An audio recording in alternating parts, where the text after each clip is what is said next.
lo que toca ahora es nuestro bloque económico.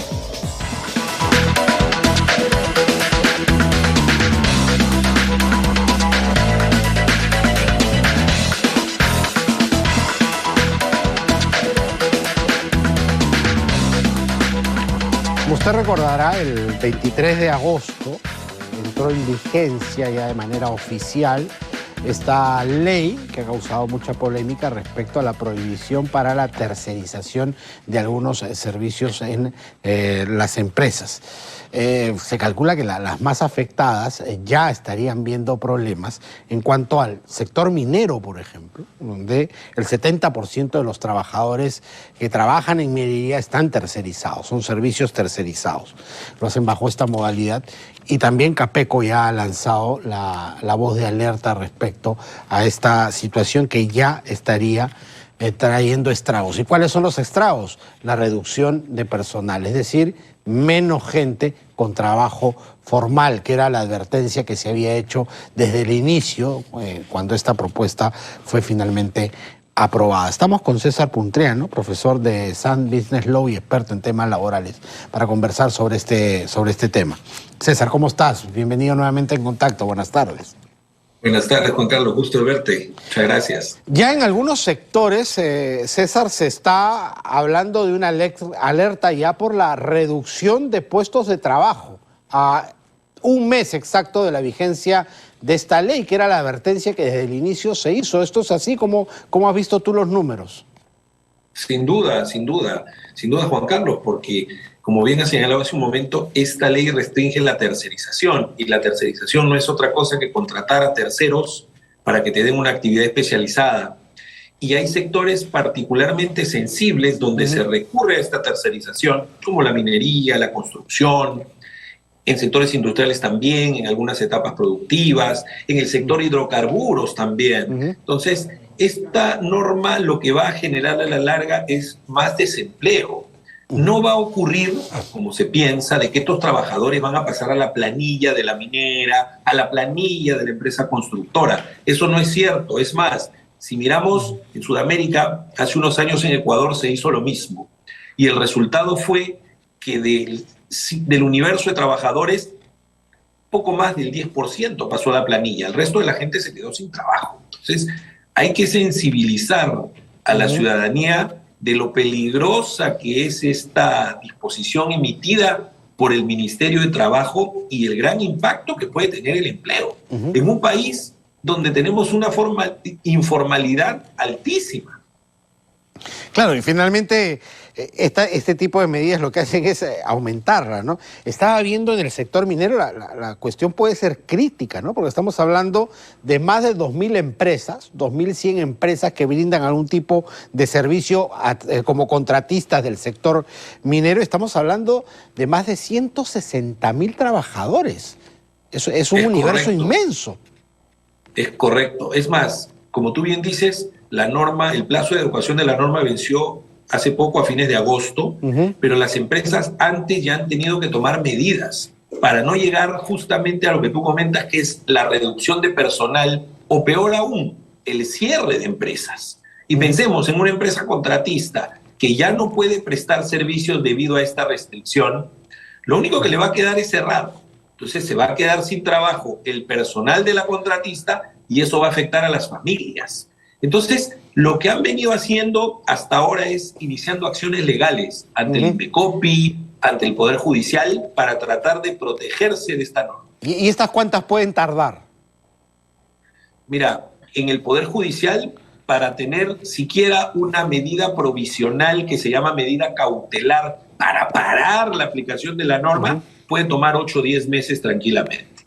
Donde sí se encuentra una mayor celeridad, Juan Carlos, actualmente es en el INDECOPI. Pero, no sé si tú habrás visto, pero ya el ministro de Trabajo salió a criticar al INDECOPI. Entonces, ¿dónde estamos, no?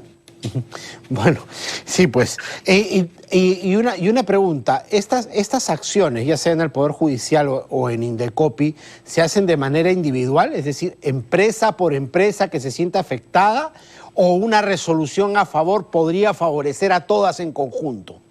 Esa es una gran pregunta. Vamos por partes. En el Poder Judicial hay 2 tipos de acciones que se pueden seguir. Las llamadas acciones de amparo, que esa acción solo beneficia a cada empresa que obtiene una resolución a su favor, o una llamada acción popular que busca que la Corte Suprema diga que la norma es ilegal y esa sí se aplica para todos.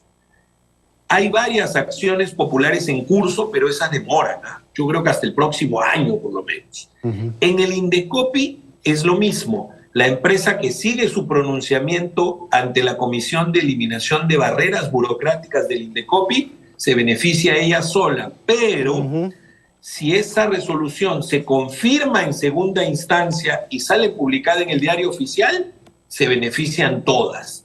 Ya a la fecha hay una empresa que ha obtenido una resolución de fondo en primera instancia y ya está en apelación. Así que estamos en camino a que por ahí, si el Indecopi confirma, pues se beneficien todas. Pero por ahora, las medidas cautelares son solo individuales. Claro, entonces, como tú dijiste, sería el camino más rápido, ¿no? Para frenar. Otro tema, Juan Carlos, te interrumpo, perdóname. No hay que perder de vista que ya desde hace varias semanas está en agenda del Pleno del Congreso un dictamen que viene de la Comisión de Banca y Finanzas favorable a la derogatoria de este decreto supremo, es decir, una ley que deje sin efecto un decreto supremo. Pero hasta ahora no se debate. Entonces yo quiero también comentar eso. No es importante que se ponga en agenda y que se debata de una vez. Sí, porque si no, finalmente, como tú dices, estas empresas podrían desaparecer, dejando en la calle a los trabajadores, o en todo caso, frenar operaciones formales y empezar a trabajar en la informalidad, ¿no es cierto? Que sumaría a ese universo inmenso que casi llega al 80% en nuestro país, con lo cual se habría hecho pues un retroceso tremendo en cuanto a formalizar a los trabajadores, el efecto contrario al que se quería. Y es totalmente contradictorio con el famoso plan de Impulso Perú, ¿no? Que dice que quieren mejorar la empleabilidad, generar más contratación formal, reactivar la economía. ¿Cómo vas a reactivar la economía con miles de puestos de trabajo que se van a perder? ¿Cómo vas a generar más empleo formal con esas personas que, como tú bien dices, se van a quedar sin trabajo? Entonces, yo creo que aquí el tema se tiene que ver de manera integral, conjunta. No podemos borrar con una mano lo que se pretende hacer con la otra, ¿no? Porque no hay que perder de vista que este decreto supremo que ha causado este problema viene del Ejecutivo y fue aprobado por el presidente y la entonces ministra de Trabajo, hoy ministra de Cultura, dicho sea de paso, exactamente sin la venia del Ministerio de Economía y Finanzas. Ojo y sin la sociabilización debida, ¿no? Que es lo que se quejaron los gremios, que sobre todo los empresariales, que fueron apartados, que nunca se les consultó y que finalmente esto se sacó al caballazo al sí o sí, ¿no? Es correcto. Yo creo que aquí hay un problema también con el diálogo social en el Perú, porque tenemos una institución que es el Consejo Nacional de Trabajo que no viene operando. Y a ver, ha salido algún sector del gobierno a decir que es porque los empresarios se han retirado de la mesa. ¿Pero por qué se han retirado?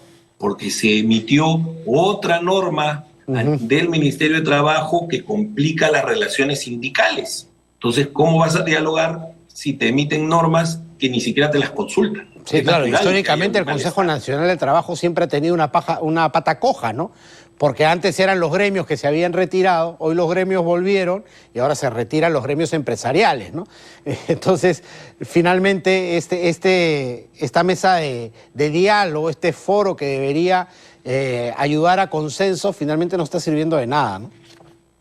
Sí, lamentablemente, ¿no? Porque yo creo que fue una gran gestión que se hizo en el gobierno transitorio en su momento del doctor Paniagua, ¿no? El doctor Zavala, que era el ministro de Trabajo. Eso fue una gran idea, pero lamentablemente no ha tenido el efecto querido. Actualmente tenemos este tema pendiente también, Juan Carlos, que es el anteproyecto de Código de Trabajo, que se impulsa desde el Ejecutivo sin diálogo, y ante la reacción de los empresarios y de los propios sindicatos es que se envía al Consejo. Lamentablemente, como te digo, por estas normas que han salido sin previo consenso y que ya están haciendo daño al empleo, pues los empresarios se han retirado, ¿no? Entonces yo creo que si no camina la cosa a la celeridad esperada en el Poder Judicial o en el Indecopi, pues el Congreso debería tomar cartas en el asunto y dejar sin efecto el decreto supremo. Correcto. Todos los efectos nocivos que puede tener en el empleo. Correcto, César. Muchísimas gracias, como siempre, por tu claridad. Encantado, muchas gracias. Muchísimas gracias. César Puntreanu, profesor de Sun Business Law y experto en temas laborales, ha estado con nosotros. Cerramos así nuestro bloque económico.